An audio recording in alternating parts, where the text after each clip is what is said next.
Você está no Arco 43, o podcast educacional da Editora do Brasil.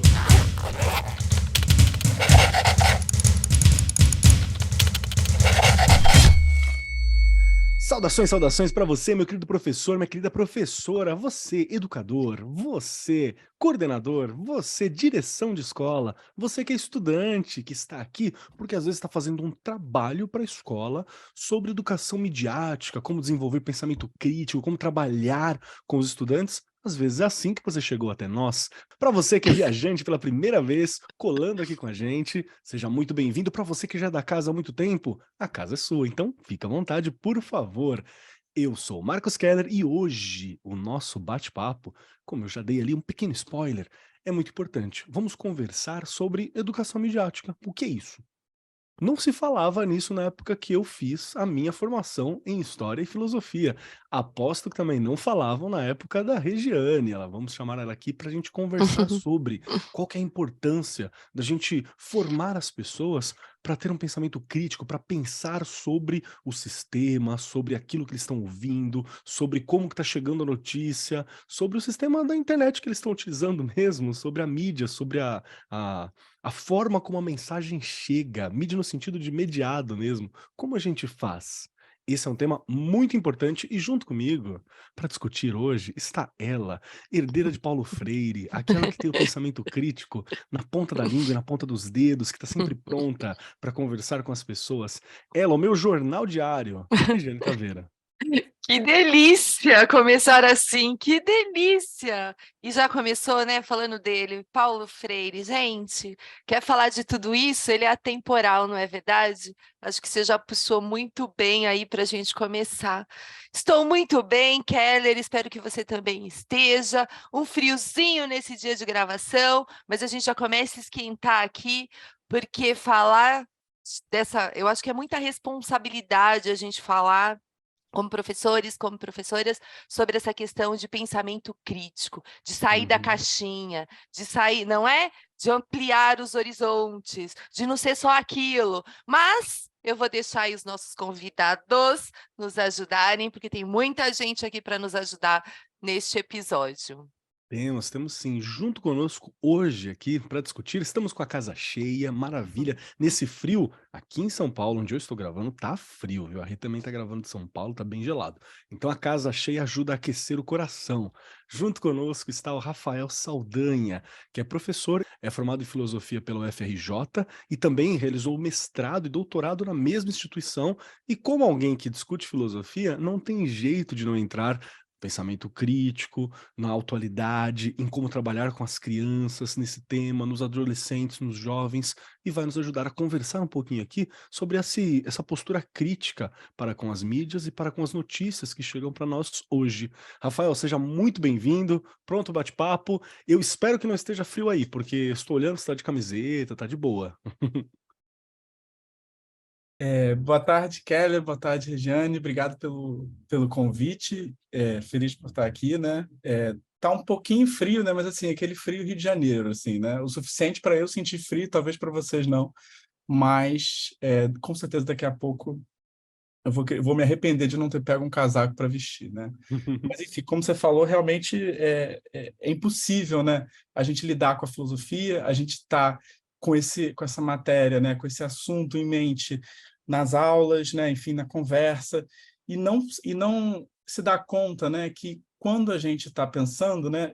A todo momento, o nosso pensamento ele meio que se reflete, né? A gente é obrigado, a gente não só pensa sobre o que a gente está pensando, sobre os nossos objetos, mas na medida em que a gente vai conversar com alguém, que a gente se depara com alguma outra informação, a gente automaticamente acaba também sendo obrigado a se questionar, né? Então, realmente é algo que é central, que é inevitável, né? E quando a gente está na escola, quando a gente está dando aula, isso é uma coisa que aparece o tempo inteiro, porque a gente está lidando com crianças, com jovens, né? Que tem muito menos acúmulo de bagagem, de informação, né?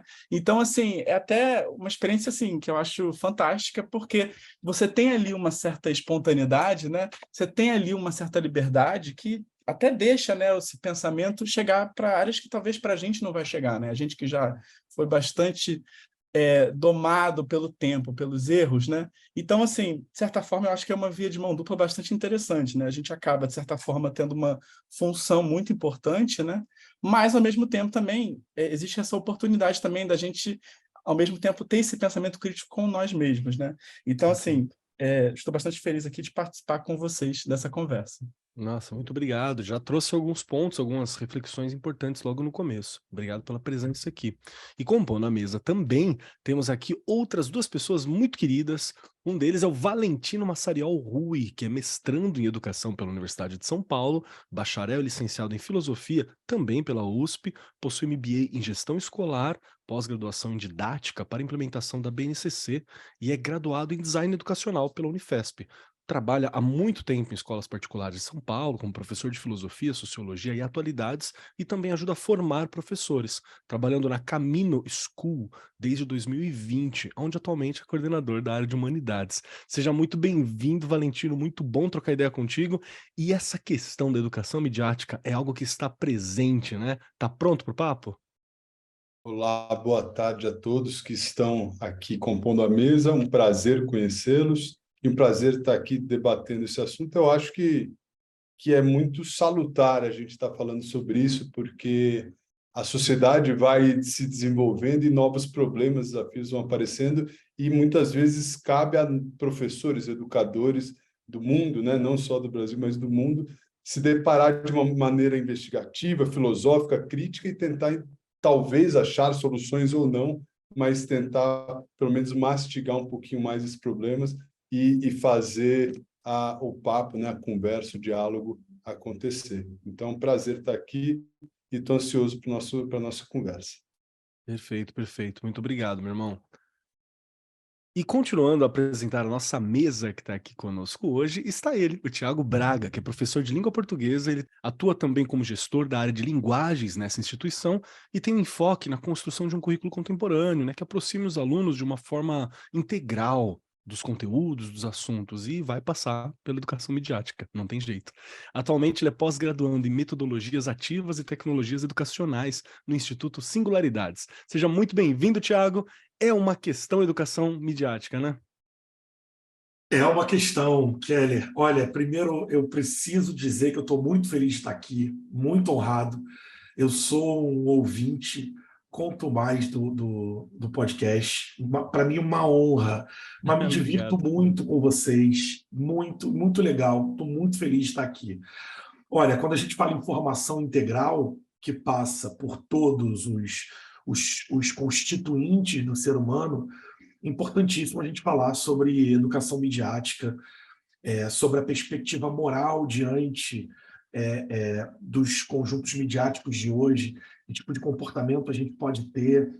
E, obviamente, dentro desse nosso papel de educador, a gente precisa contribuir para uma visão crítica cotidiana sobre o que chega, como chega, qual é o papel do influencer, como funcionam e como atuam as fake news, quais problemas essas fake news podem gerar no contexto sociopolítico e até econômico da nossa sociedade.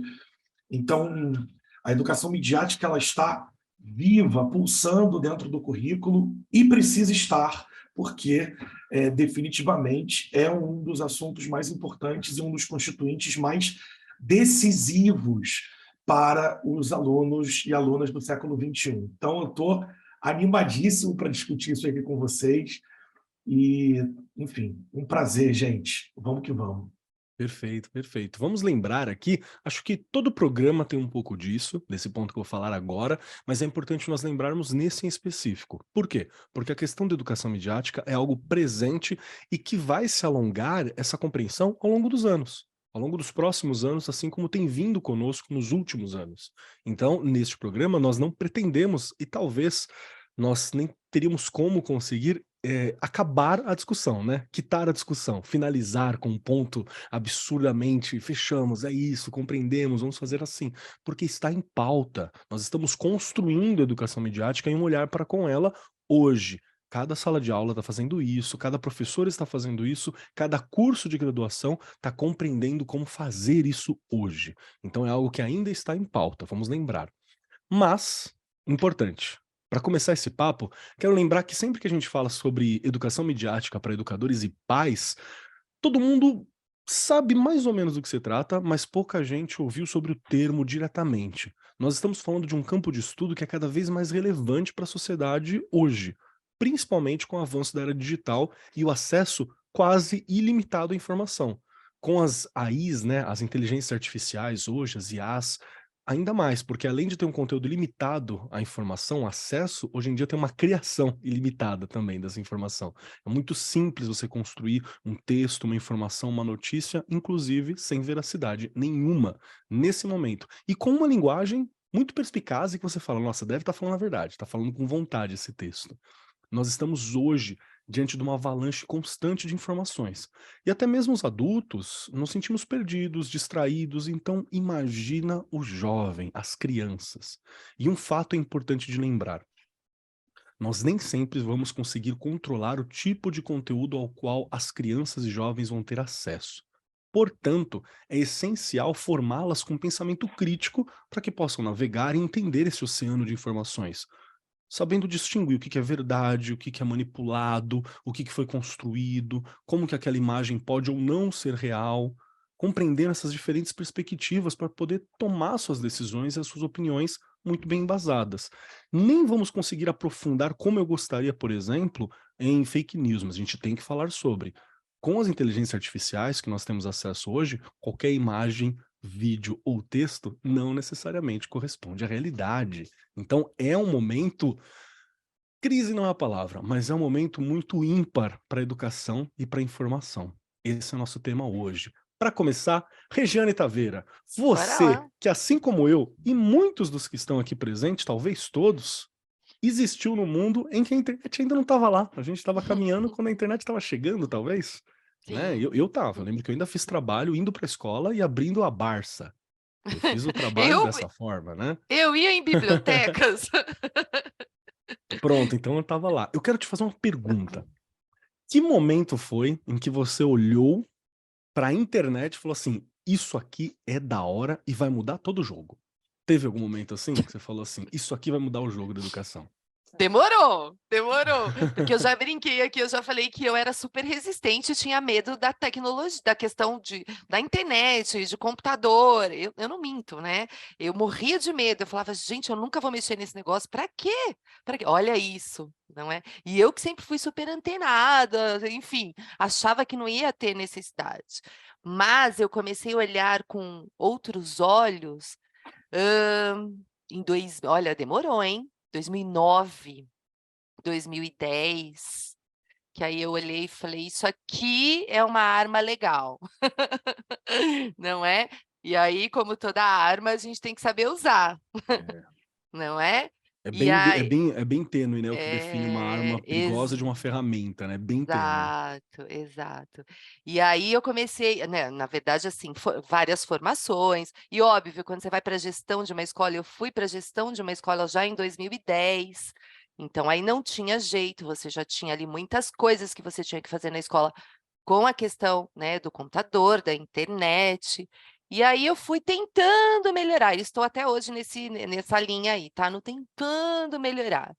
Mas assim, é claro que a gente não se vê mais sem, não tem como. E olha como é interessante, não é, Kelly? Você abriu o programa falando da questão da gente realmente a gente não escutava esse termo, né, educação midiática. A BNCC traz isso, porque está lá nas 10 competências gerais da BNCC. Então a gente sabe que está ali, que a gente tem que trabalhar, que é o mínimo que o aluno vai ter que saber ali, né, em todo o território nacional, mas o termo surge em 1960, Olha aí, pela antigo, né? Unesco. Exato. Por quê? Porque, na verdade, a gente olha para a questão hoje só das redes, né, das mídias sociais, da internet e tal, mas os livros, o rádio, a própria TV, não é? A gente tem que ter esse discernimento de saber o que você está escutando e o que você pode filtrar, o que você vai filtrar, que é importante, que não é importante, que é verdade, que é mentira. Então, a Unesco ela faz isso em 1960 justamente por coisa política, não é? Para as pessoas começarem a olhar que elas estavam sendo ali, né, levadas levadas mesmo, né? Como estão tentando até hoje com a gente. E aí surge esse termo lá né, numa reunião da Unesco, a questão da educação midiática. E é o que eu falo, não dá mais para a gente não falar e não dá mais para a gente não saber que caminho percorrer. É fácil, Keller? Não, é muito difícil. Não. Olha como Paulo Freire tentou pra caramba e o que fizeram com ele, que estão tentando fazer com ele aí, não é? Então, É vou verdade. parar, porque senão eu vou falar o programa inteiro, que aí eu Não, me você empolgo. já trouxe algumas das questões assim que são elementares, né? Que hoje a gente associou muito a mídia pela internet, porque tudo vai passar por ela, né? Mas houve um tempo em que você tinha essas mídias que eram analógicas, né? Que Exato. eram mídia impressa, que também era preciso ter uma Exato. criticidade com relação a ela, né? Sempre foi Verdade. preciso. A televisão sempre foi precisa. A televisão ainda foi bastante criticada na literatura, né? Se a gente recebe uma formação para criticar bem televisão e rádio, no geral, história, filosofia, a gente acaba discutindo. Perfeito. Mas a internet sempre foi uma coisa complicada. Deixa eu aproveitar e vou fazer uma pergunta pro Tiago. Tiago, você que está aqui com a gente hoje, quando a gente pensa sobre a internet...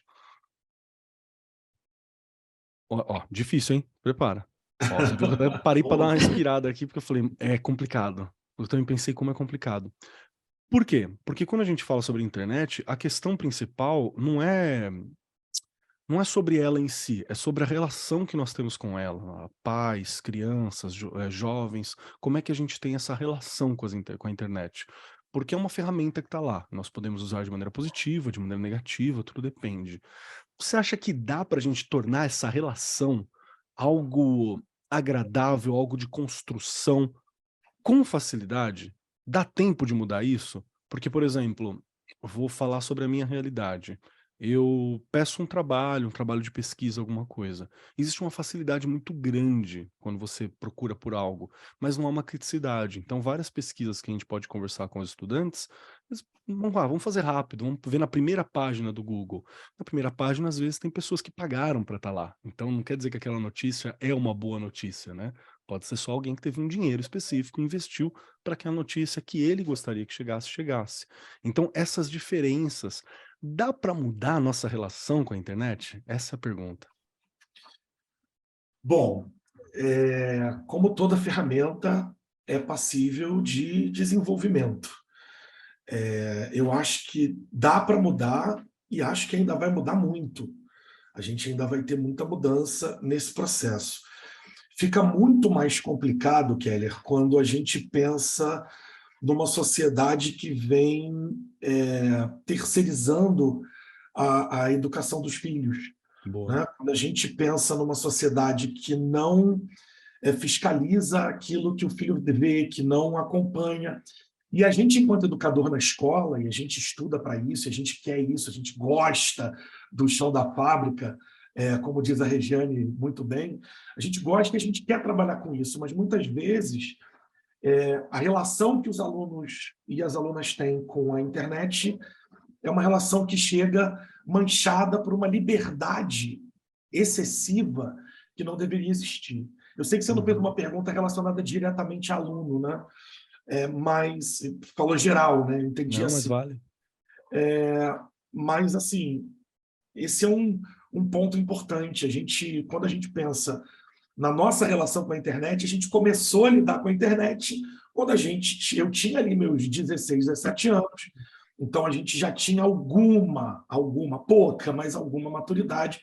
E a gente está lidando hoje com pessoas que, infelizmente, estão lidando com um meio de comunicação multimediático, multi-informacional, de maneira muito cedo. Isso está influenciando até a formação do globo ocular das crianças, enfim.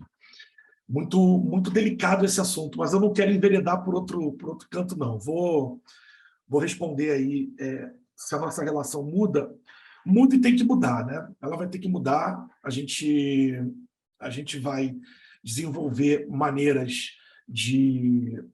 Se você me perguntar quais, eu vou dizer, cara, estou ferrado aqui, porque é muito difícil. Mas eu posso te apontar mudanças já. Legal. Posso abordar mudanças internas e mudanças externas. Quando a gente fala em mudança interna da nossa relação, a gente hoje tem um número de pessoas muito grande que limita a quantidade de tempo que fica, falando de adultos, tá? Se não tiver alguém que faça isso por uma criança, ela própria não vai fazer. Estava falando ali da terceirização. Então, a gente hoje limita tempo. Eu limito tempo. Eu tenho intervalos de 20 minutos, 30 minutos que eu posso ficar ali usando. Então, a gente está desenvolvendo ali alguns estímulos pessoais para lidar com a internet, e também a gente está trabalhando aí com alguns estímulos externos, como, por exemplo, algumas regulações das big techs, das redes, dos grandes conglomerados dessas redes, e essas regulações elas vão ser importantes, porque elas vão influenciar em como a gente acessa aquela informação, melhorando a nossa relação. Você falou, por exemplo, sobre os alunos procurarem o trabalho, eles clicam e vai chegar com alguma regulação, que certamente vai haver, já há em muitos países, e certamente vai haver para cá e para todo mundo muito em breve. Não é necessariamente aquele que paga que vai aparecer somente. A gente vai ter ali também uma difusão de uma informação por qualidade ou por credibilidade. Então, Keller, eu acredito muito que a nossa relação já está mudando, tá? Embora ela precise mudar mais rapidamente, porque a gente tem consequências muito ruins desse uso desmedido da internet, principalmente sobre crianças e adolescentes. Isso é uma matéria recente na Financial Times, mostrando gráfico de aumento de depressão em crianças e adolescentes britânicos e norte-americanos. É um gráfico assustador, porque de 2002 a 2009, a curva se mantém muito próxima. E aí, 2010, que o pesquisador chama de era, ele fala que é o início da era dos smartphones popularizados. Cara, o boom é absurdo, assim, a curva aumenta. Então, é depressão, é autodepreciação, a autopercepção negativa, tudo isso aumenta muito. Então, assim, de fato, a gente vai precisar acelerar esse processo, porque não está fazendo bem para a maioria das pessoas, e esse é um aspecto importante dessa discussão. Perfeito, eu gosto muito desse princípio de que nós precisamos realmente mudar, né? Acho que uma das questões que acontece para dar essa dificuldade de pensar em mudar para a gente é porque ela é muito rápido a velocidade em que a tecnologia, em que as mídias se desenvolveram. Então, meio que nós estamos sempre correndo atrás, né? Não fomos nós quem decidiu como ia ser essa relação. Surgiu e aí a gente descobre como é que vai ser essa relação enquanto estamos nos relacionando, com todos os problemas, com todas as qualidades. O carro está andando e a gente está entendendo se é um carro, né? O que é isso que eu tô dentro aqui? Foi meio que assim que desenvolveu. Acho que eu sinto muito essa percepção também, quando eu lembro que se eu fazer alguma coisa na escola, se aconteceu alguma coisa que eu me senti triste, sei lá, uma briga que eu tive, ou um desentendimento que eu tive na época de escola, ele durava, aconteceu na quarta-feira, durava até sexta. Aí tinha um fim de semana, o fim de semana meio que resetava, né, tudo, e você tinha uma nova semana para continuar. Hoje em dia, nada termina, né? Uma discussão, ela continua, ela tem um novo palanque, ela tem um novo espaço. Então, é uma questão importante. Eu queria ouvir a tua opinião, Valentino, sobre qual que é a sua percepção sobre a nossa relação, a relação dos jovens também, com a internet no geral, com as mídias, e como você sente que isso afeta a educação, a percepção de educação da nossa molecada. Eu concordo com muito do que o Thiago falou, né? Eu acho que já há uma literatura consolidada sobre esses danos que o consumo excessivo de internet gera em adultos também, mas principalmente nas crianças, nos jovens, que estão até mais vulnerabilizados em relação a isso. Mas, ao mesmo tempo, eu gostei muito da fala da Regiane, que ela retomou, né, momentos da inserção de outras mídias na vida da sociedade. E aí é legal fazer um exercício histórico de tentar pensar como que a humanidade reagiu, como que a educação reagiu, por exemplo, ao advento do rádio, né? Então, o rádio, que era um mecanismo de que uma pessoa consegue falar com milhões ao mesmo tempo, simultaneamente, gerou fenômenos até engraçados. Vocês lembram daquela história do Orson Welles, que tá narrando a Guerra dos Mundos, e o pessoal acha que realmente está tendo uma invasão alienígena e sai correndo, assim. Então, a gente tem um processo sempre inicial de otimismo, né? Que é o que você falou no começo da nossa conversa, de uma euforia, de achar que, putz, agora vai tudo resolver, né? Porque a internet, agora o aluno vai sozinho tentar conseguir achar informações, conteúdos, vai conseguir se formar sozinho.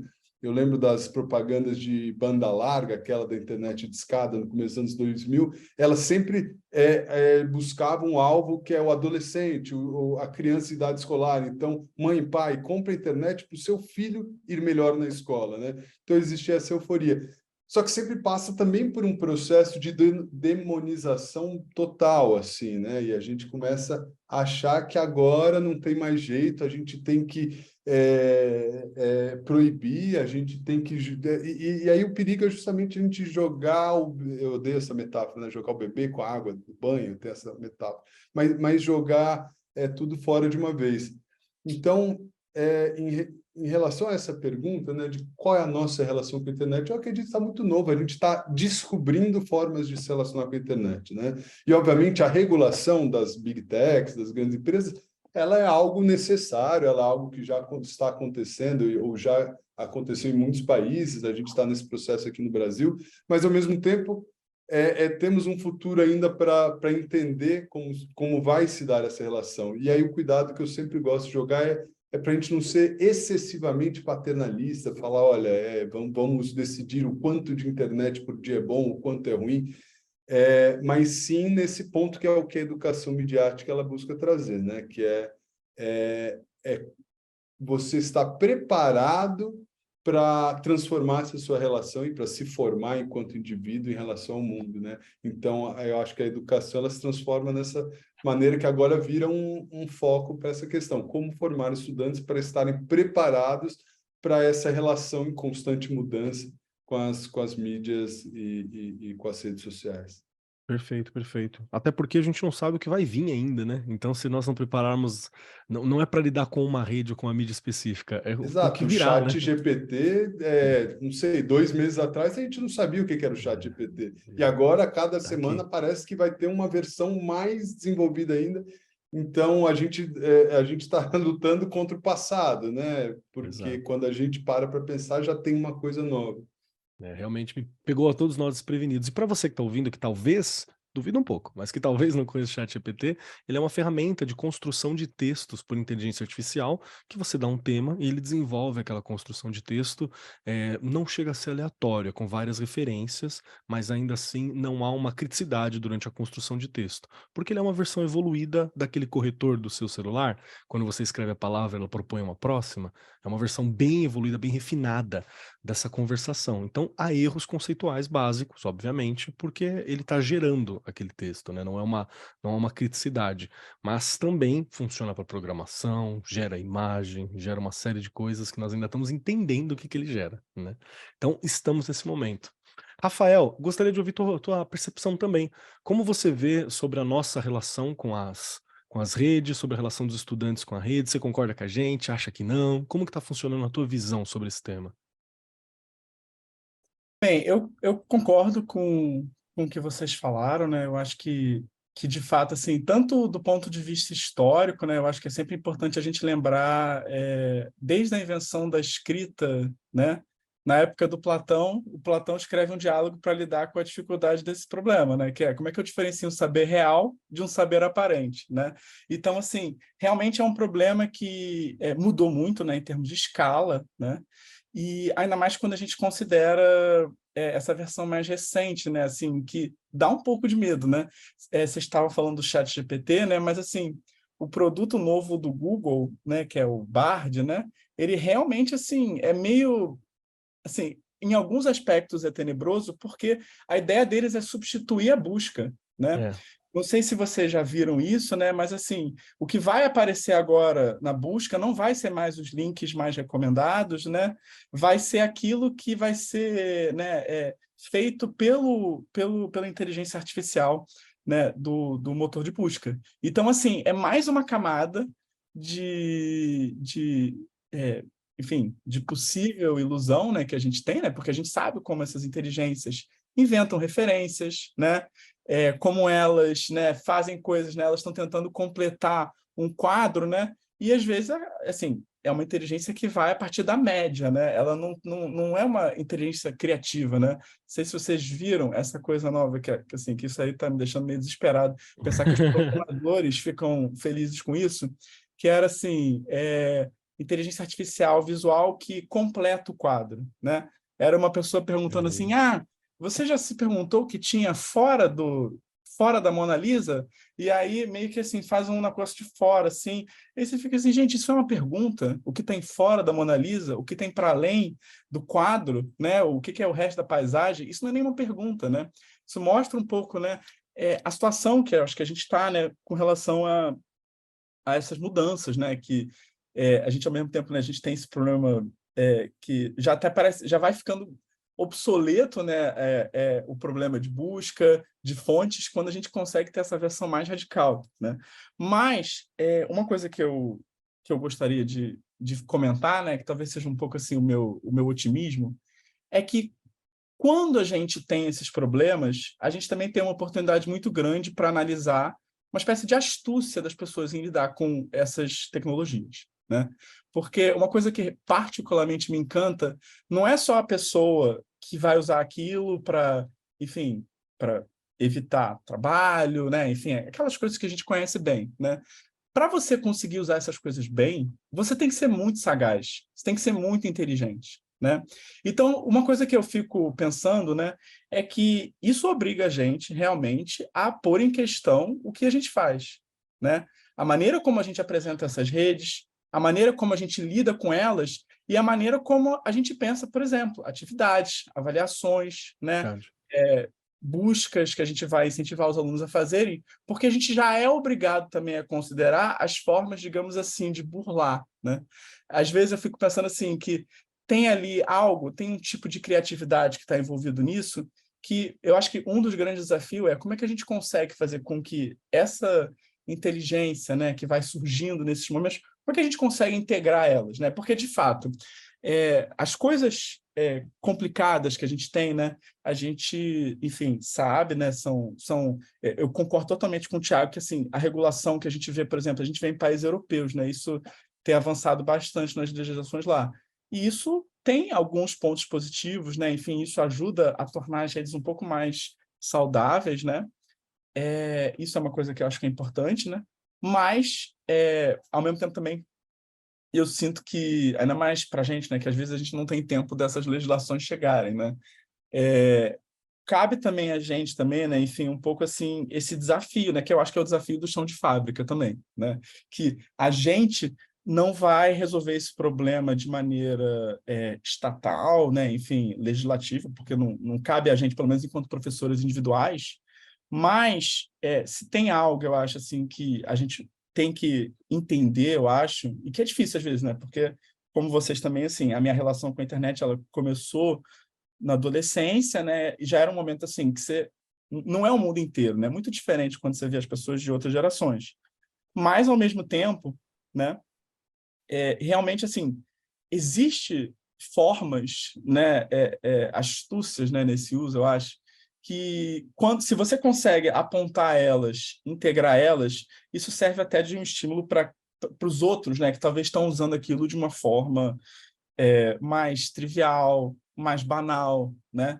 E inclusive isso revela um pouco assim, né? Assim, o avanço tecnológico ele sempre revela, eu acho assim, né, uma imagem meio ambígua, né? Que é tipo assim, ele revela ao mesmo tempo o que a gente pode fazer, né? Tem uma coisa meio prometeica, né? A gente está roubando o fogo dos deuses, mas ao mesmo tempo às vezes revela também o quanto que a gente já é maquinizado, né? Boa. Então assim, eu acho que assim é um desafio, assim. É quase como se a gente se vê diante disso, a gente diz, não, eu sou mais que isso, né? E aí eu acho que realmente assim pelo menos é a maneira como eu penso essa situação, né? Como eu acho que assim que os desafios têm a ver com realmente assim a gente tem que ter uma atenção redobrada, né? Para o que é que ainda está sendo mobilizado de inteligência, né? De sofisticação nesses processos, né? Como é que a gente consegue, né? Pelo menos assim, também não é nenhuma solução, né? Mas assim um caminho, né? Assim, eu acho que algo nessa direção, né? Não, compreendo. É uma mudança no design educacional, né? Como o Valentino mesmo tem essa formação específica aqui, você tem que modificar a forma como você se relaciona com essas questões mesmos. Eu quero muito pegar a Rê. Rê, você que está nos Pegar ouvindo é aqui, ótimo. Eu você escutei o sabe que Rafael aqui falar. todo mundo Olha aí, eu só. filosofando bastante, né? Não tem jeito. Eu escutei o Rafael falar que ele tá com medo, imagina eu, né? Vou embora. Eu vou largar esse negócio e vou sair correndo. Para. Você vai Mas dominar aí a vem o rede. Valentino dizer, né, pra gente aqui, que a gente não pode, a gente tem que se manter aí otimista, não é? E ainda, e se preparar. Eu acho que tem uma questão, tudo na educação, nesses anos que eu estou na educação, eu vejo que a gente tem que estar se preparando. Você vai conseguir saber tudo? Não, somos seres inacabados, já dizia meu querido Paulo Freire. Então a gente nunca vai conseguir dar conta de tudo que chega. Mas também acho que foi o Valentino que colocou que a gente não pode jogar fora as coisas, não é? E a gente tem que ir aproveitando e olhando. Trabalho de formiguinha, gente. Educação é uma coisa que é trabalho de formiguinha. E a gente não vai ver resultado agora, talvez a gente nem veja, porque a gente passa pelo processo lá da escola, se aposenta, vai embora, e aí que vem o resultado, porque a educação demora mesmo. Só que a gente tem que já ir direcionando alguns trabalhos, algumas coisas. O que a gente vai fazer com essa criançada? Como que a gente vai trabalhar? Já que as famílias, né? Acho que aí foi o Tiago que colocou, as famílias, né, não existe ali, gente, desculpa, é verdade, né? Eu brinco que nem terceirizaram mais, porque eles não conseguem contratar a empresa e aí larga lá mesmo. Toma aí o celular, fica com ele, faz o que você quiser e acabou. Só E para agora não com o ter celular encheção de conversando, né? saco. Fica ainda mais Puxa, fácil de fazer pensa isso. bem, não é? Então, assim, realmente é um trabalho de formiguinha, mas a gente não vai poder se deixar as coisas acontecerem sem a gente tomar conhecimento, estudar mais, estar atentos, informação às famílias, aos pais, né, para quem cuida, enfim. E as crianças, porque dá para fazer todo um trabalho lá. Se elas vão adquirir o que a gente deseja, não sei, mas a gente consegue fazer uma linha de trabalho que dá sim para elas, pelo menos, começarem a pensar: isso é certo, isso é errado, isso aqui é verdade, isso aqui é mentira. E desde a educação infantil, gente. Perfeito. Não é lá no ensino médio, não é lá nos anos finais, desde a educação infantil. E eu cortei o que você ia me perguntar, porque eu falo mais que a boca. Não, eu achei incrível. E na verdade você me trouxe uma outra reflexão, que eu somei aqui a sua fala com a fala do Tiago e essa última reflexão do Rafael também, e eu pensei muito nas crianças. Porque a gente pensa muitas vezes do ponto de um adolescente, porque é quem está lendo, quem está navegando, mas as crianças, elas às vezes são colocadas pelas famílias num ponto de invisibilidade na internet, que é uma questão. Perfeito. Porque às vezes a pessoa não tem um perfil, que você saiba, tá? Na rede social, que você saiba. Pode ser que a criança já tenha, sim, um Sim. fakezinho lá, uma coisa, Já mas vi. já não é? Mas não tem um perfil público, um perfil que você reconhece, e muitas vezes você fala: "Ah, tá lá vendo Peppa Pig", mas você não tem certeza qual é, quem é que tá conversando com essa criança, e tá conversando sem o seu filtro. É por isso que várias redes vão ter aquela rede Kids, né? A Netflix tem um Kids, não sei o que tem lá um Kids, tem uma versão que é para as crianças, onde você tem um recorte do conteúdo. Porque todo e qualquer conteúdo que não é para a idade, ele tem um motivo para não ser para a idade, né? É Perfeito. porque vai introduzir questões, conceitos ou imagens que não são legais serem introduzidos nessa determinada idade. E nas famílias, muitas vezes, é um ponto silencioso que não se percebe. Então, é uma questão. Isso é mais uma das reflexões, né, que vai surgindo das relações. Então, é um desdobramento muito grande. Mas eu queria puxar da mesa, acho que o grande elefante na sala, que eu sei que nós também não vamos conseguir resolver 100%, que é quando a gente fala sobre as informações verdadeiras e as informações manipuladas.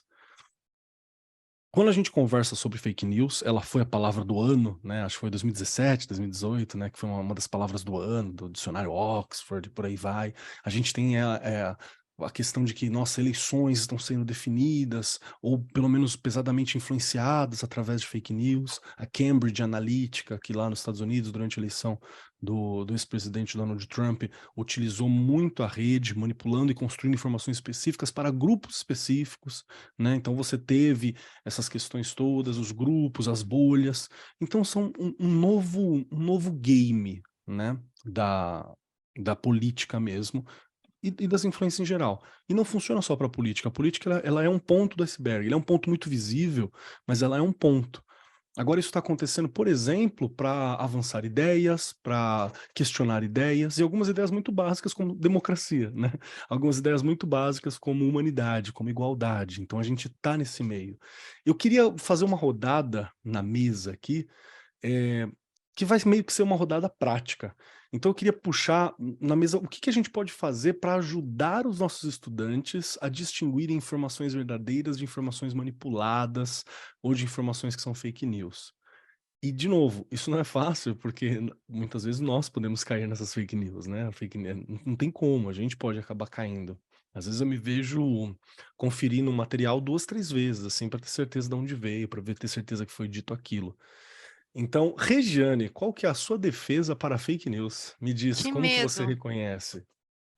Bom, a minha, ou você quer que eu coloque aqui o que a gente pode fazer com a criançada desde Pode ser a pequenininho sua, lá pode ser uma para dica para as você. crianças. Acho que é muito É, poderosa a sua posição para falar com as crianças, assim. porque eu usei muito isso durante a pandemia, lá no centro de mídias, brincadeiras que pareciam bobas e que eles iam aprendendo a ver se aquilo era verdade ou era mentira. Então, lembrando que eu trabalho com crianças de primeiro a quinto ano, e lá eu tinha também acesso, né, crianças do Brasil inteiro, enfim. E a gente brincava muito, então, por exemplo, os animais. Você ia trabalhar os animais, você pegava um animal que não tinha pena e aí colocava junto com outro que tinha pelo, então, e brincava, né? Esse daqui tem pena, e era o que tinha pelo, e eles, não, é fake news. Então, e a gente tinha todo esse trabalho, olha, parece uma coisa besta, mas você vê, porque você vai chegar, porque se você tem que trabalhar desde a educação infantil, você tem que ter um conteúdo bem perto do que eles entendem. E se você vai trabalhando o que é falso, o que é verdadeiro, isso é mentira, isso é verdade. Claro que quando você chega ali no quarto, quinto ano, há coisas que você pode discutir com eles, né, na época das eleições, eles estão super atentos, eles escutam os pais falarem, enfim, já vem com uma série de coisas já também prontas na cabeça, porque infelizmente a gente sabe que a gente, né, tá ali nas nossas caixinhas. É como o que a gente procura lá nas nossas redes sociais, só aparece o que a gente procura, não é? É o que En ecoa a gente, né? Exato, e você não sai daquilo. Então a gente trabalhando com a criançada desta forma, Kelly, olhando para essas coisas e, sabe, debatendo o tempo inteiro, mas por que não é? Isso eu estou falando de ir crescendo, né? A coisa vai ficando mais complexa a cada ano, mas dá para você começar na educação infantil. Como é que esse menino chega no quinto ano? Discutindo textos, olhando para um programa de TV, lendo uma notícia de jornal, sabendo dar a sua opinião. Então, a gente consegue fazer com que ele vá crescendo, mas é o que eu te falei, aquele trabalho de formiguinha muito bem planejado, organizado, olhar a realidade do seu aluno, entender quem ele é, qual é a bagagem que tem ali, a família, tudo isso é super importante. Eu brinco muito lá na escola e falo, não é só saber quem é o aluno, quem é essa família? Onde ele vive, como eles pensam. Então, tudo isso traz muitas ideias na hora de você montar a sua aula e discutir algumas coisas com essas crianças, não é? E eu sempre brinco assim, falando da Regiane, eu tento, sair eu também, claro, a gente luta o tempo inteiro com essa questão de sair da caixinha, de ir além, não é? Então se você vira para mim e fala: Rê, eu gostei de tal coisa, mas não é uma coisa que eu gosto muito", eu procuro ir atrás, justamente para eu sair da caixinha, não é? E você estava falando de olhar notícias, de olhar as coisas várias vezes, eu morro de medo, porque a gente tem que pegar e ler muito, 3, 4, 5 vezes. Às vezes eu pergunto para alguém: "Você leu isso? Será que é verídico? Será que é verdade?" Porque é tanta coisa que você tem medo, não é? Você Verdade. acaba ficando com medo. Antes a gente tinha um livro, era só um livro lá que você ia, consultava e estava tudo lá. Agora você tem milhares de informações, milhares de opiniões. Então, é muito difícil. Se é difícil para a gente, que somos os adultos da situação, imagina para essa criançada. Mas não é impossível a gente ir fazendo esse tipo de trabalho para ir ampliando e eles irem entendendo, né? Aprendendo aí a ser críticos, éticos. Isso a gente vai ensinando, a gente vai transformando. e a gente consegue sim, com certeza. Não, eu adorei também que essa simplicidade que você falou, né? Vamos por coisas pequenas, ensinar o hábito de questionar aquilo que tá vendo, aquilo que tá lendo, né? De conversar com aquele material, que é isso que você fez tanto no Centro de Mídias, né? Gostei muito disso, muito legal. Quero ouvir o Thiago. Thiago, você só tem que salvar e dizer qual que é a fórmula precisa para aplicar e descobrir o que é fake news ou não. É isso. Essa é a pergunta. Olha, fácil, né? Tranquilo, Simples. né, Kelly? Pelo amor de Deus. Eu quero. Bom, eu vou trazer um pouquinho da minha experiência, acho que Por pode favor. contribuir, tá? Então, eu gosto muito da neurociência, né? As neurociências e educação, então acho que muita gente do campo da educação tem feito mais palestra, né? Em feira educacional, muita gente estudando neurociência. E está mais do que provado que o nosso sistema límbico, o nosso aspecto emocional ali, ele influencia a cognição, né? Então, o que a neurociência basicamente prova é que experiências que trazem para a gente algum tipo de emoção realizam ali uma formação cognitiva melhor na nossa cabeça. Então, entendendo isso, falei, eu preciso fazer com que eles passem por uma experiência de serem enganados, estão se sentir enganados. Estão se sentir enganados, mas assim, completamente enganados, a ponto de eles terem sentimentos, raiva, sabe? Tristeza. E aí eu fiquei pensando como é que eu ia fazer aquilo, né?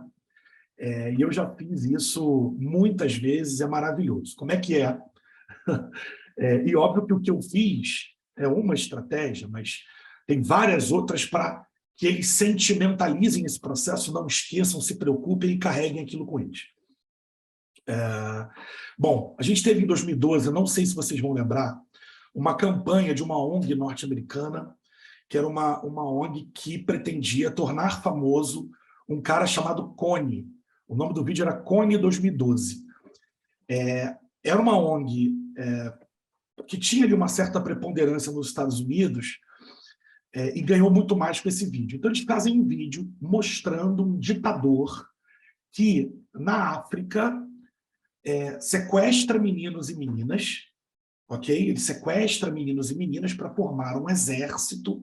Os meninos viram soldados e as meninas acabam trabalhando com coisas, e eles faziam também coisas piores, melhor nem comentar aqui com as meninas.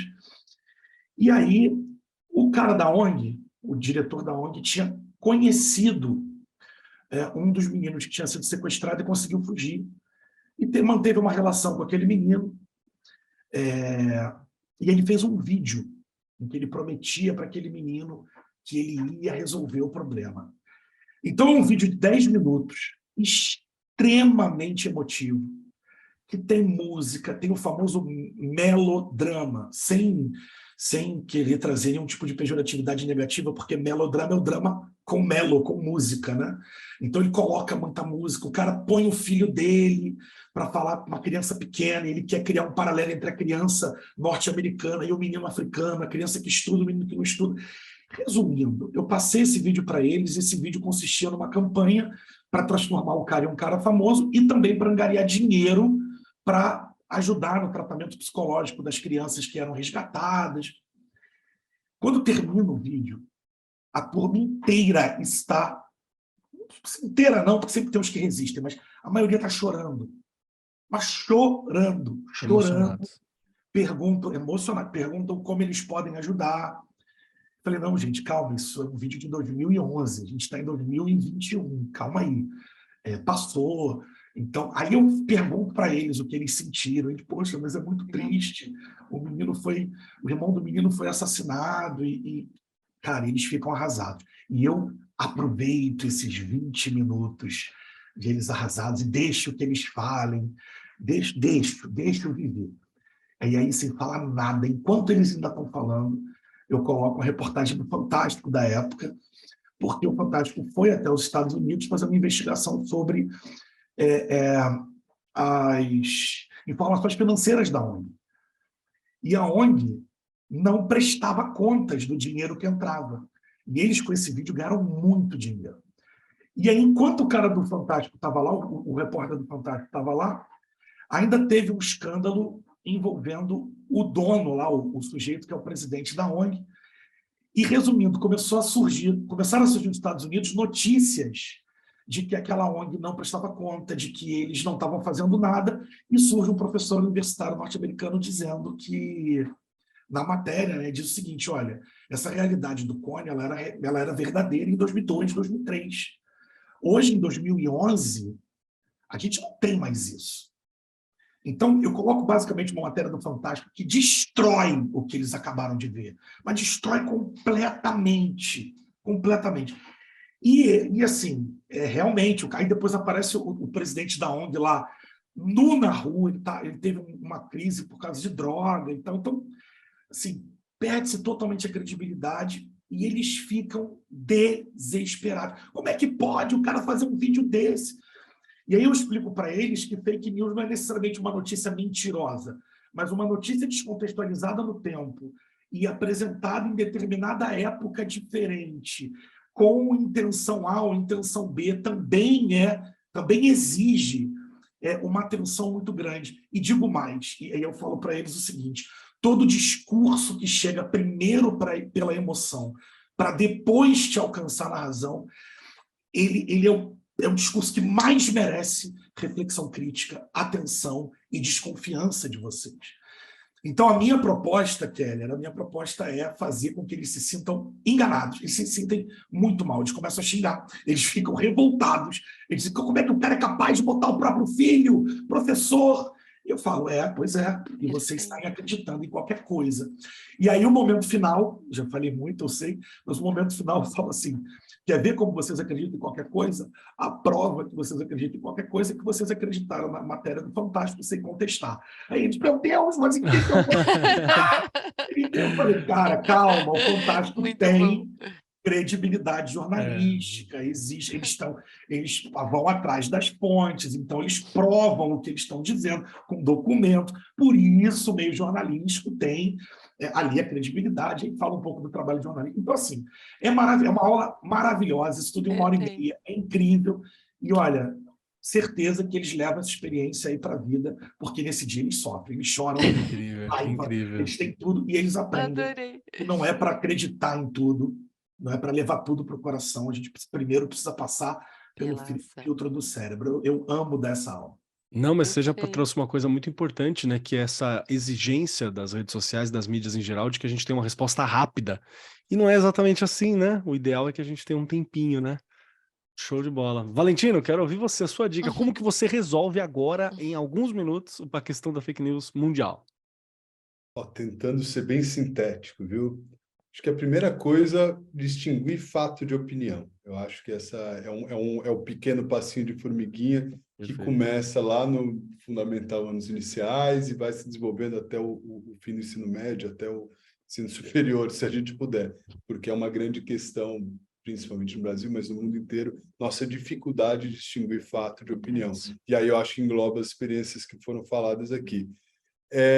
Em segundo lugar, eu acho que tem uma questão ali para os estudantes mais velhos, que é a ideia de conhecer o sistema de produção das mídias das mídias da internet, né? Da informação que vem pelo WhatsApp, que vem pelo Instagram, que vem pelos próprios mecanismos de busca. Então, são algumas perguntas de quem produz, né, a rede social, quem consome, para que público foi destinado, que público é esse que é alvo dessa notícia, por exemplo, quem está lucrando, quem potencialmente pode lucrar, é um pouco daquela coisa meio Sherlock Holmes, né? Quem ganha, quem vai ganhar a herança, né? Follow the money, né? Follow the money, exato. Então, eu acho que existe um lugar de formação e de preparação, como a gente estava falando, que se dá em entender como é o funcionamento dessas redes e como que elas representam a realidade, de maneira que a gente começou a misturar o que é o virtual, o digital e o real, né? Então, como se dá a representação da verdade em cima disso. E, por último, eu acho que tem uma coisa que eu falaria que seria dessacralizar aquilo que é conhecimento, né? Porque a gente passa a nossa vida inteira, isso não é só das mídias sociais, mas nossa vida escolar inteira se passa por existe uma verdade e aqui está a verdade. Isso se dá com o livro didático, isso se dá com a fala do professor, isso se dá com a fala da família, né? Ou os líderes comunitários, que seja, mas existe uma verdade, ela está aí em algum lugar. Eu acho que tem esse estatuto, historicamente falando, né? E nosso papel agora no século XXI é começar a perceber que a realidade, o que é verdade é produzido em determinados contextos, é falado e enunciado por determinados produtores, e ela pode ser questionada e recriada e ressignificada, né? Obviamente, a gente tem que tomar cuidado para não cair no relativismo, tudo pode ser verdade. Mas eu acho que acima do conceito de verdade é o conceito de argumentação, de trazer, como foi trazido aqui pelo Tiago, trazer fontes, né? Trazer dados, e os dados tenham estejam ancorados em algum lugar, em algum repertório da realidade. Então, eu acho que é um pouco do mais importante é como isso está sendo argumentado, como está sendo construído, do que falar é verdade ou falsidade. Porque se a gente cai nessa dicotomia, é muito fácil, né, por questões neurológicas do ser humano, a gente cair na desinformação. Perfeito. Perfeito, perfeito. Acho que é bem metodológico e é bem necessário, realmente. Isso a gente são pontos bases, né? Essa discussão sobre opinião, por exemplo, é uma coisa que eu sempre trato em filosofia também. E é engraçado como tem um valor na opinião muito forte nessas gerações, né? A opinião como uma verdade absoluta. Existe essa colocação em muitos pontos. E aí, quando lembra que fala, não, gente, só uma opinião, todos temos. Cada um nessa sala tem uma também, né? Nós precisamos validar essa opinião ou não, né? Transformar essa doxa em conhecimento, e fica todas aquelas colocações. É muito bacana, gostei muito. Obrigado, Valentino. Quero ouvir de você, Rafael, como que você soluciona? Vamos solucionar agora o problema da fake news mundial. Antes de apresentar minha solução, que vai certamente resolver o problema, eu só queria dizer que eu achei ótimo, né? Achei o Thiago praticamente o Orson Welles, né? For fake ali, achei, assim, achei maravilhoso. Como o Valentino me lembrou. Com certeza vou roubar isso. E o Valentino também achei assim uma coisa meio The Wire, assim, né? Follow the money. E total, assim, totalmente de acordo com vocês, né? Eu só vou adicionar um pedacinho, assim, eu acho que nessa construção, né? Porque certamente são muitos os caminhos, né? Eu sempre acho que uma coisa que ajuda muito é você entender o custo das coisas, né? O custo de cada ação é uma coisa que é importante a gente precisar visibilizar, né? E você estava falando, Keller, sobre a questão da opinião, né? Eu sempre me lembro como eu começo as minhas aulas de filosofia, especialmente para quem nunca teve aula, né? Os alunos ali do primeiro ano, que eles acham, eu vou falar então do que eu penso, sobre a vida, sobre tudo mais. A primeira coisa que eu falo é assim, olha só, o bom da filosofia é que ela não é sobre a opinião de nenhum de nós. A gente fica livre das nossas opiniões. Tem nada a ver com a opinião. Nem se fosse a opinião dos filósofos, seria uma porcaria a filosofia. Não é isso. A gente está indo embora da opinião e graças a Deus, porque a opinião geralmente é algo que deixa a gente assim, fechado, né? Agora, o processo para isso, né, eu acho que tem a ver com a gente visibilizar os custos, né? E no que diz respeito à educação midiática, né, é só a gente pensar. O custo, né, eu acho que isso é uma coisa que é bem... Não é, assim, requer, né, um trabalho, né, mas, assim, repassar uma mensagem. Qual é o custo disso? Né? Comentar, se você está ali usando o Twitter, é muito mais custoso você iniciar uma conversa com alguém, sei lá, no WhatsApp, do que você responder um tweet e falar você é burro, você é idiota. Agora, você ir de uma conversa de WhatsApp para você conversar com alguém ao vivo é mais custoso, você tem que se deslocar, você tem que encontrar alguém, você tem que falar, você tem que lidar com uma imprevisibilidade, com a sincronia, né? Quando a gente vai aumentando a escala, né, a gente consegue levar isso para a mídia. A gente começa, e pode apontar, né, eu acho fundamental, pegar empresas de mídia que são só transmissoras, né? A gente vê que elas não produzem as notícias, elas só repassam isso, deixa que elas estejam uma fragilidade, né? Porque elas não apuram, elas vão simplesmente se apoiar em outras empresas de mídia que fazem investigação. E pegar o trabalho investigativo e também fazer essas diferenças, né? Acho que são coisas bem concretas, mas que não está tão distante da realidade deles, né? Porque, por exemplo, se você tem, sei lá, uma coletiva de imprensa, isso é uma coisa que, assim, é menos custoso você ir numa coletiva de imprensa do que você entrevistar várias pessoas diferentes para coletar o que está ali em jogo, né? Idealmente também, né? Eu acho que, assim, nada tão bom para ver os custos quanto pegar todas as etapas e pedir para eles mesmos efetuarem, né? Nossa, boa. Então, assim, eu acho que isso é realmente, assim, é um processo, e eu concordo totalmente com o que a Regiane falou, né? Isso não é um processo que é da noite para o dia, né? Felizmente, a gente tem muitos anos de ensino, né, que a gente pode construir isso, né? Mas aí a gente precisa, né, ter essa integração realmente, né? Assim, esse olhar global. Mas, assim, eu tendo a achar, né, que esse processo de formiguinha, né, de cada etapa, né, ele vai, de certa forma, vai visibilizando os custos. E quando você visibiliza o custo, pelo menos é isso que eu sinto, né?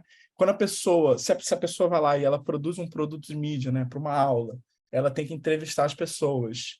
Ela começa a olhar diferente porque ela vai ter feito, ela sabe, né? É que nem quando você começa a fazer exercício físico, você sente no seu corpo, né? Não tem escapatória disso, você sente ali nesse esforço, né? Enfim, nas soluções que você tem que dar, né?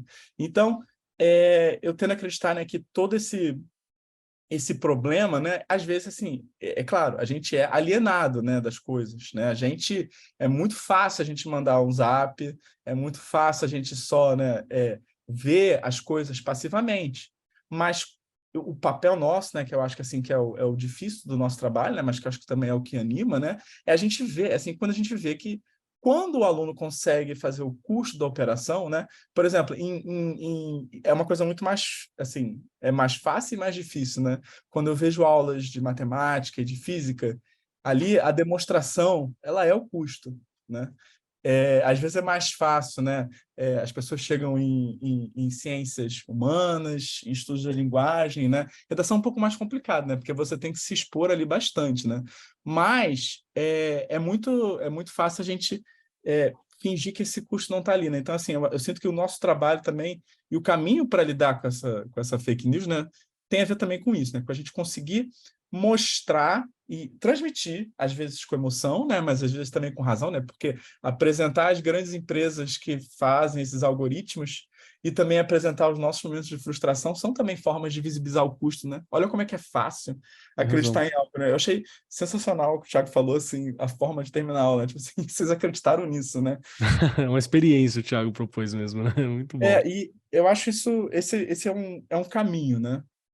Perfeito, perfeito. Não, gostei muito, gostei muito. Porque a gente tem algumas propostas práticas que nós podemos agir dentro de sala de aula para construir essa percepção da educação midiática.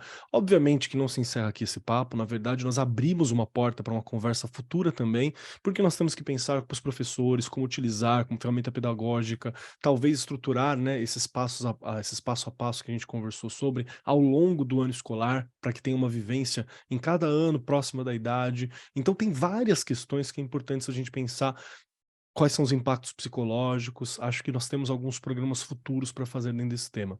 Nossa hora já está bem adiantada. Estamos chegando nos momentos finais, então. E agora, quero avisar vocês, o Thiago já ouve o programa há algum tempo, então ele sabe que momento que está vindo. É o momento das 3 perguntas. Para poder encerrar esse programa, eu tenho 3 perguntas para fazer para cada um nessa mesa. Perguntas difíceis e complicadas, tanto como corrigir a fake news no mundo. Quero saber, 1, se vocês gostaram do programa. 2, onde eu encontro você? Você é encontrável? É possível te encontrar? Saber mais sobre o seu trabalho? Como que eu sei mais do seu trabalho?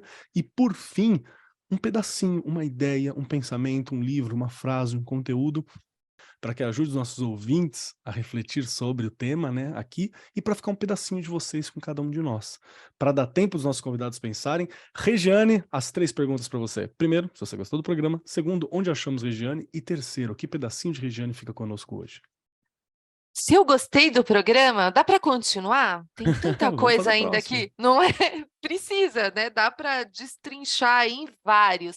Aí, Keller, eu vou usar a sua fala, não tem jeito, né? Que a gente tem aí a questão ainda de o carro está andando, Não é? E a gente está ainda tentando encontrar ali, né, soluções. Aí eu, durante, né, as falas aqui dos nossos convidados, fiquei eu pensando, e nós, né, que vamos colocando esse combustível ali no carro, vendo qual é o melhor, em que posto que está melhor, não é? Porque somos nós aí, os professores e as professoras, que precisam ir pensando em todas essas coisas que ainda virão, como o Rafael já falou aqui, que ele está com medo, imagina eu, como eu já disse, né? Mas a gente tem muita coisa aí pela frente, e uma coisa importante que você também falou agora, capacitação. Não dá para a gente fugir desta palavrinha. Professores e as professoras de todo o Brasil precisam de muita capacitação, vindo de política pública, né, que a gente sabe que está faltando.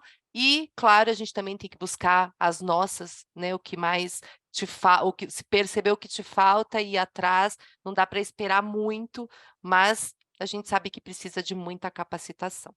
Eu estou aqui no Arco 43, estou lá no Instagram, no Facebook, e Thiago lá no chão da fábrica, onde a mágica acontece, não é? Faz parte, e é lá que a gente realmente faz esse trabalho de formiguinha, e que com certeza a gente vai conseguir chegar em coisas muito positivas. Eu vou deixar aqui como dica hoje um documentário que eu vi, que eu gostei muito, Educação Presente para o Futuro. As falas daqueles jovens que estão ali é uma delícia de ouvir.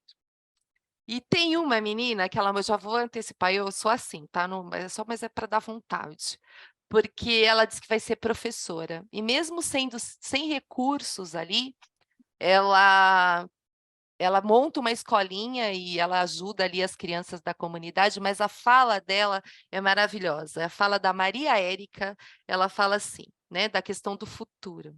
Se você se organizar, se você estudar muito, ter muito controle, você vai ter muito sucesso na vida. Eu falei, gente, uma menina, ela é praticamente uma criança que montou uma escolinha, né? E ela diz isso ali que nem a gente às vezes acredita muito, não é? Mas é a questão da gente acreditar no futuro. Assistam esse documentário, é muito legal, fala muito de muitas questões que a gente falou aqui, e dá até para usar lá no ensino médio. Os meus pequenos não dá, mas os professores e as professoras podem assistir aí nos horários de trabalho pedagógico. Eu amei, muito obrigada, foi uma delícia tudo isso aqui hoje, cheia de convidados aqui. Show de bola, show de bola. Muito obrigado, Rei. Obrigado pelas tuas palavras, obrigado por essa reflexão, obrigado por sempre lembrar que nós temos muito a fazer desde o comecinho da escola, né? Às vezes a gente fica pensando, não, a rede social é só para os mais velhos e tal, mas tudo se constrói lá atrás. A Rei está na base de uma formação bem complexa que nós temos, né?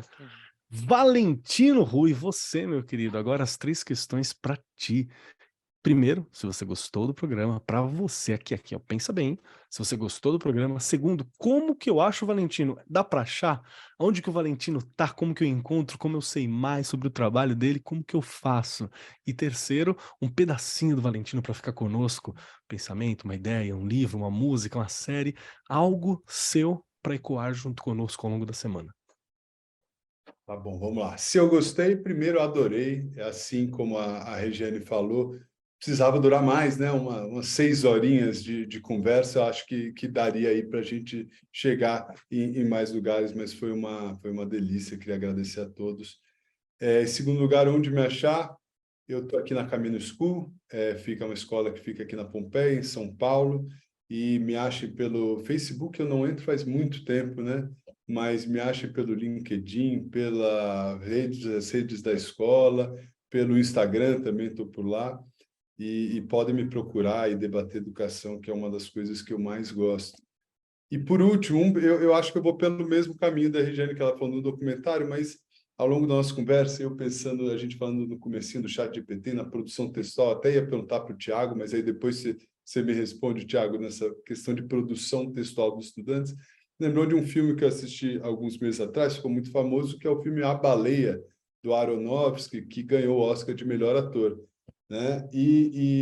Não é spoiler, tá? Mas o personagem principal, ele é um professor de redação, né? E eu acho que gerou um questionamento para mim que não é o questionamento proposto pelo filme, eu acho, mas sobre o que é esperado na educação em tempos de tanta informação, em tempos que você tem uma inteligência artificial que é capaz de produzir textos muito similares ao que é exigido, por exemplo, num vestibular, no Enem, né? Então, são textos que seriam muitos nota 1000 do Enem. Então, o que que a gente tem que esperar que é realmente humano? Eu acho que fica a dica de assistir esse filme. Para quem já assistiu, assistir de novo. Eu acho que com esse olhar de educador que o filme proporciona. Então, foi um pouquinho dessa minha dica cultural aí. Muito obrigado, Perfeito, gente. perfeito. Valentino, muito obrigado pela tua presença, por ter disposto essas horinhas para a gente conversar sobre, para a gente tratar, por trazer essa sua experiência, por trazer a sua reflexão na posição que você está também, né? Que está na posição de um coordenador de área, está numa posição de alguém que está construindo percepções para auxiliar os outros professores também nessa formação. Então, agradeço muito mesmo por estar aqui dividindo esse momento com a gente, viu? Obrigado. Show de bola. Quero perguntar agora para você, Rafael Saldanha, que está aqui com a gente também, que está trabalhando na escola, que está ali pensando a educação, que está refletindo sobre o futuro, que está estudando, está fazendo formações nesse sentido também. 3 questões. Primeira, se você gostou do programa. Segundo, onde eu acho o Rafael Saldanha? É fácil de encontrar? Tá fácil? Tem que ir até o Rio de Janeiro? Como que eu faço para encontrar o Rafael? E terceira questão, que não é uma questão, é um pedacinho do Rafael para ecoar junto conosco até o próximo programa. Bem, eu acho que, como já falaram, né, a gente podia dar continuidade disso, né? Essa conversa, ela realmente assim tem tantos fios que a gente pode puxar, tem tantas coisas que você já vai aparecendo na cabeça que eu acho que esse é o melhor sinal de que foi uma boa hora que a gente passou aqui, né? Se fosse uma hora ruim, com certeza ia estar assim com uma cara assim meio entediada, não ia estar pensando nada, mas assim a cabeça já está a mil, né? Fiquei pensando assim, cara, tem tanta coisa para falar, para dar nessa dica final, né? E, de fato, assim, eu acho que foi divertidíssimo, adorei estar aqui, é um prazer, né? E com relação a me encontrar bem, acho que parte da educação da mídia é a gente saber tanto o quanto que a gente quer se expor, né? Mas no caso, assim, eu sou uma pessoa bem... Você pode me encontrar, né, no Colégio PH, né? Se você quiser, se você estiver entre 14 e 17 anos, você me encontra numa sala de aula. Mas, fora isso, né, eu só tenho um Instagram, assim, bem com nada, né? Só alguns trabalhos, né? Que é só, basicamente, procurar o meu nome, né? Rafael Saldanha. Mas não tem muita coisa para encontrar lá, né? Fora, talvez, assim, as sessões de tortura que a minha professora de squash faz comigo, né? E aí, isso, de fato, você vai encontrar lá. Mas, com relação à dica, até para dar uma continuidade ao que eu estava comentando, né? Eu acho que a minha sugestão, né? Bem, tem, claro, o F for Fake, do Orson Welles, que é um clássico, né? Sobre mentira, né? Sobre o custo de mentira também, né? Mas eu queria recomendar uma coisa um pouco mais moderna, né? Que eu vi recentemente, né? Talvez assim mais acessível, que é o documentário chamado Fake Art, uma história real, que é um documentário sobre uma galeria de arte famosa em Nova York, dessas que vende pinturas do tipo Pollock, do tipo Rothko, né? Esses artistas modernistas americanos que custam uma fortuna, né? E essa galeria de arte ela começa a comprar umas obras que claramente são falsas. Claramente não, a gente sabe porque já aconteceu tudo, né? Mas engana todo mundo, engana os especialistas. E eu acho que é muito importante isso também, porque a gente também, né, calçar essa sandália da humildade, né? Ser enganado não é privilégio, né, de pessoas que não estudam, né? Às vezes a pessoa que estuda mais, ela é enganada mais ainda, né? Porque ela tem uma arrogância ali, né? Então, assim, esse documentário, para mim, eu acho ele bastante pedagógico, né? Para mostrar como, não só quando a gente, né, tá envolvido nessa estrutura de redes, a gente se engana, né? Mas para retomar também uma coisa que o Thiago falou, que o Valentino falou, né? É que, assim, essa lógica do algoritmo, ela vai para o patos, né? Para a emoção. A gente quer acreditar em algumas coisas, né? A gente quer que as nossas emoções tenham um referente real, né? A gente quer que essa beleza que a gente está sentindo, né, esteja atrelada ali um nome, né? Então, assim, fica aí essa recomendação, né, que é o Fake Art, uma história real, que, assim, documentário divertidíssimo, né? Ótimo também, para você ter uma dimensão, né, desse mundo, né, mas que também eu acho que serve para o assunto que a gente estava discutindo aqui hoje. Perfeito, perfeito. Rafael, muito obrigado, viu? Obrigado pela indicação, uma indicação muito boa mesmo. O mundo da arte é uma coisa incrível, tá, gente? Quem quiser dar uma olhada, é uma parada incrível. Tem coisas que não fazem sentido, tem coisas que fazem muito. Uma área para você mergulhar, assim. Agradeço muito, Rafael, pela tua presença. Obrigado por dispor essas horas aqui pra gente. Obrigado por trazer as suas reflexões, que são extremamente atuais. Né? Há reflexões que foram surgindo aqui no papo, que são coisas que eu nunca pensei e que são desdobramentos, inclusive, da própria conversa. Isso é muito legal, mostrando que é um assunto que ele não vai esgotar, porque ele está acontecendo, a gente está entendendo isso, né? E acho que ficou isso muito claro na nossa relação, no nosso bate-papo hoje aqui. Muito obrigado, meu querido. E você, Thiago Braga, meu querido Thiago, 3 perguntas para você agora, perguntas dificílimas, como você já viu. A primeira delas é: se você gostou do programa. A segunda, onde eu acho Thiago? Thiago é acessível? É possível encontrá-lo? E terceiro, um pedacinho do Thiago para ficar junto conosco até o próximo programa. Bom, eu amei, eu gostei muito de estar aqui com vocês, eu já estou aguardando os próximos convites, já estou me convidando, já estou aqui me colocando totalmente à disposição sempre que vocês quiserem, porque experiência maravilhosa, papo incrível, amei estar aqui com vocês, aprendi muito com o Rafael, com o Valentino, com você, Keller, com o Regi, já estou até íntimo, né? Estou chamando de Regi aqui, né? Eu ouço e ficam chamando, então às vezes eu me sinto de casa. É... Bom, me acham no Colégio PH também. Eu também trabalho ali no mesmo colégio que o seu Rafael, embora a gente nunca tenha se visto em contexto escolar. Eu sou achado no Instagram, no @ThiagoBragaP, Thiago com TH, e é a mesma coisa do Keller. Coisas do cotidiano e da vida, e de vez em quando tem uma coisinha da escola, de educação, uma discussão, mas podem falar comigo por lá, sou super acessível. No LinkedIn, Thiago Braga com TH, e aí coloca Colégio PH, vai aparecer. E também, claro, o @colégio, deixa eu ver aqui, que eu estou com o da escola. E por que eu quero indicar o da escola? Porque eu adoro seguir escola.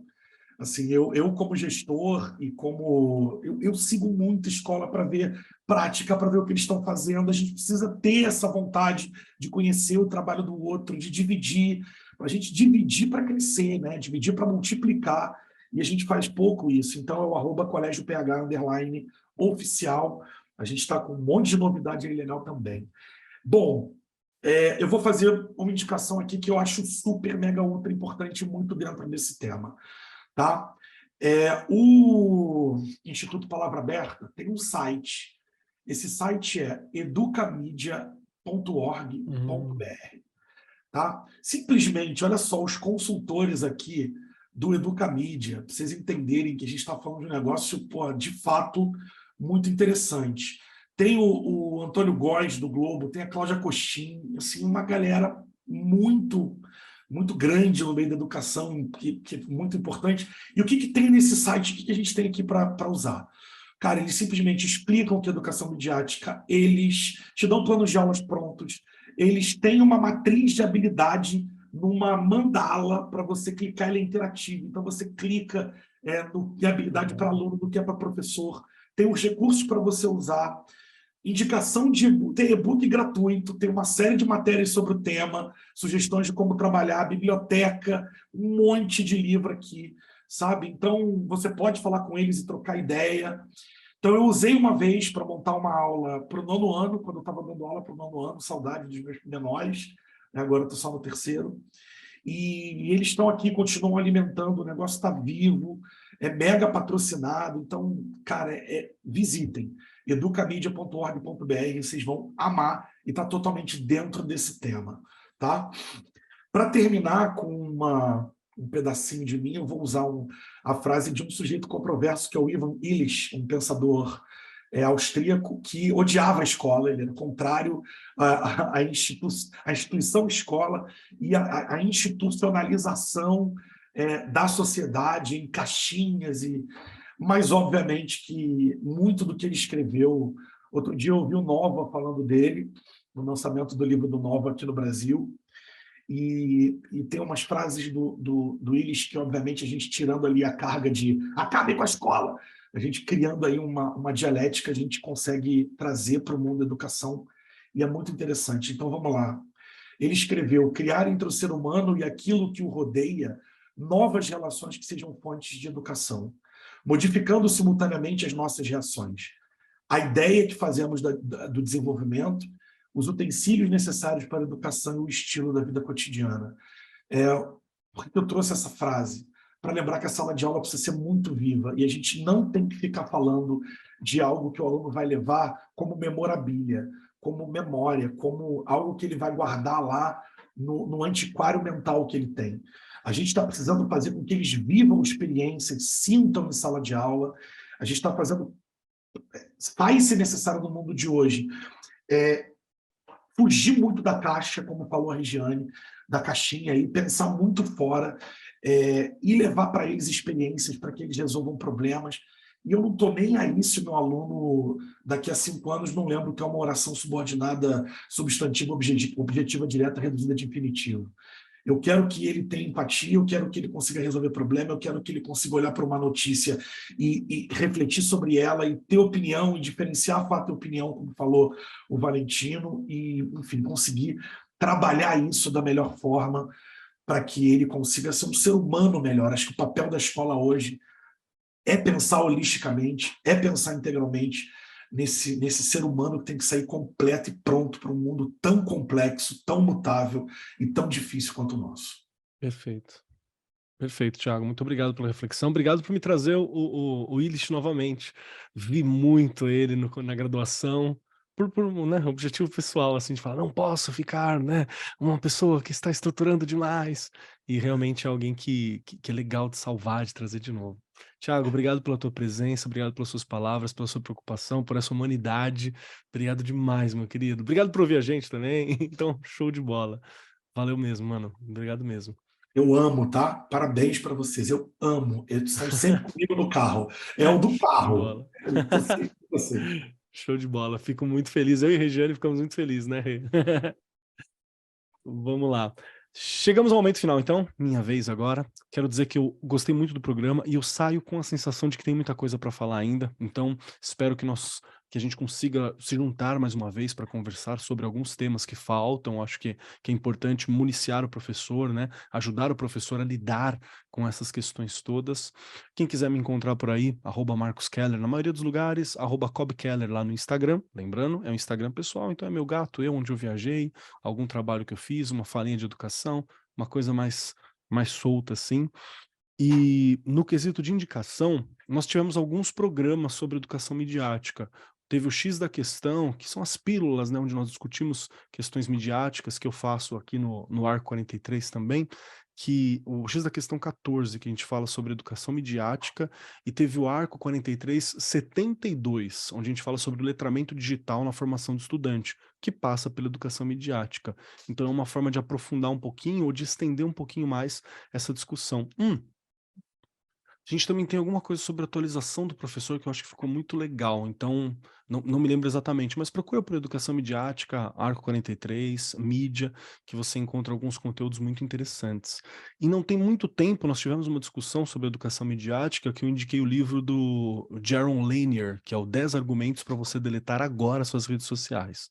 Tem um título meio, né, assustador assim, porque o Lanier ajudou a construir os algoritmos, ele fala sobre como eles foram construídos para que a gente ficasse ali dentro, né? Ele ainda é uma forma de negócio. Então, quanto mais tempo você ficar, mais propaganda, mais dados, é interessante para a empresa. É um livro que eu ainda indico, né? Vamos lembrar que o Lanier ainda trabalha acho que pro LinkedIn atualmente, ele ainda trabalha com redes sociais, mas ele fala dos problemas que tem. E tem um outro livro que me indicaram, que eu comecei a leitura e eu já fiquei, nossa, que é o Acredite, Estou Mentindo, Confissões de um Manipulador de Mídia, que é escrito pelo Ryan Holiday, onde ele fala como que são os esquemas que ele utilizava, quais são os truques para promover empresa, artista, através de uma vulnerabilidade que ele encontrava no público. Está falando especificamente do público estadunidense? Sim, mas o nosso comportamento acaba sendo parecido por ser moldado por uma rede que tem origem naquela sociedade específica. Então é muito interessante para você ver como, às vezes, mesmo uma coisa que parece simples, né, sem um sentido, foi muito bem pensado para nos causar uma determinada emoção. E é uma ferramenta muito poderosa para quem é educador, tá? Você entender essa possibilidade, muito poderosa. Tanto para perceber, para resistir, para ensinar a entender, quanto para utilizar alguma coisa que for eficiente e que for, né, digno, ético de se utilizar. Acho que são metodologias muito modernas para se pensar. No mais, obrigado a todos vocês que estão aqui, muito obrigado a essa mesa incrível, obrigado demais, e obrigado a você, meu querido ouvinte, minha querida ouvinte, professor, estudante, você que está aqui com a gente. Este programa é para você. Nós fazemos ele para que você seja o melhor professor, o melhor educador, o melhor profissional, uma melhor pessoa. Essa é a nossa ideia. Então, muito obrigado. No mais, eu sou o Marcos Keller e até semana que vem. Este programa foi apresentado por Marcos Keller e Regiane Taveira. Gravação e edição, Agência Bowie. Produzido pelo Departamento de Marketing da Editora do Brasil. Gerência de Marketing, Helena Poças Leitão. Coordenação de Marketing, Lívia Garcia. Siga-nos nas redes sociais, facebook.com/Editora do Brasil, twitter.com/Editora do Brasil, instagram.com/Editora do Brasil _oficial e youtube.com/Editora do Brasil. As opiniões expressas no programa são de responsabilidade dos respectivos convidados e não expressam necessariamente a opinião da Editora do Brasil ou de seus colaboradores.